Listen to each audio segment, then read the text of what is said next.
दर्यापूर या शहरामध्ये नामांकित शिक्षण संस्था ह्या आल्याच पाहिजेत। तरुणांच्या रोजगाराचा प्रश्न हा सुटलाच पाहिजे।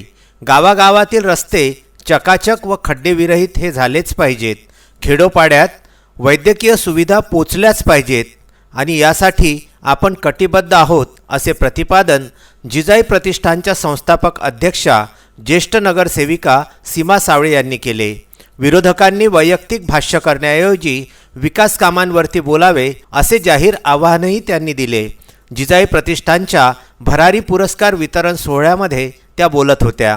यावेळी त्यांनी तडाखेबंद भाषण करत विरोधकांचा खरपूस समाचार घेतला। त्यांनी आपल्या भाषणामध्ये हा सुद्धा उल्लेख केला की त्यांचा जन्म बालपण शिक्षण हे दर्यापूरमध्ये झाले। अमरावतीची लेक असल्याची त्यांना सार्थ अभिमान आहे।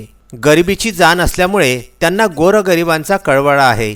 प्रतिकूल परिस्थितीमध्ये शिक्षण घेऊन संघर्ष करून त्या आज ज्या पदापर्यंत आहे तिथपर्यंत पोहोचल्या आहेत। यामागे कष्ट, लढाई व अभ्यास सुद्धा आहे। दर्यापूरमधील महिलांना आजही मुलांच्या उच्च शिक्षणाचा प्रश्न हा कायम भेडसावतो आहे।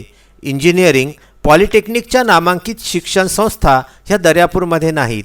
जी मुले शिकलीत त्यांना रोजगार नाही। गावागावामध्ये अजूनही विजेची समस्या ही कायम आहे। खेड्यातील रस्त्यातून प्रवास करताना असंख्य यातना ह्या सहन कराव्या लागतात। आजही ग्रामस्थांना वैद्यकीय सुविधा मिळत नाहीत। दवाखाना तर आहे तिथे डॉक्टर नाही, जिथे डॉक्टर आहे तिथे औषधे नाही, जिथे औषधे आणि डॉक्टर दोन्ही आहे तिथे हॉस्पिटलच नाही आणि काही ठिकाणी ह्या तिन्ही गोष्टी असल्या तर तिथे औषधाचा काळा बाजार चालतो। काही गावांमध्ये तर स्मशानभूमीची सुद्धा सोय नाही। हे चित्र कधी बदलणार असा खडा सवाल सीमा सावळे यांनी केला। त्यांच्यावरती टीका टिप्पणी करणाऱ्या स्वयंघोषित विकास पुरुषांनी शिक्षण, रोजगार, विकासावर बोलावे। महिलांनी यापुढे कोणालाही न डगमगता खंबीरपणे पुढे यावे आणि दर्यापूर हे विकास कार्यापासून उपेक्षित का आहे याचा जाब विचारावा।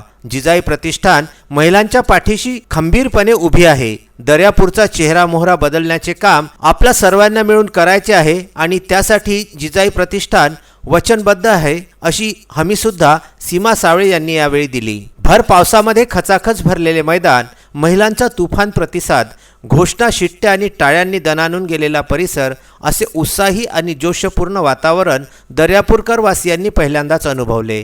आपल्या कौटुंबिक जबाबदाऱ्या सांभाळून कौतुकास्पद कामगिरी करणाऱ्या माता भगिनींच्या कार्याचा यावेळी यथोचित सन्मान करण्यात आला।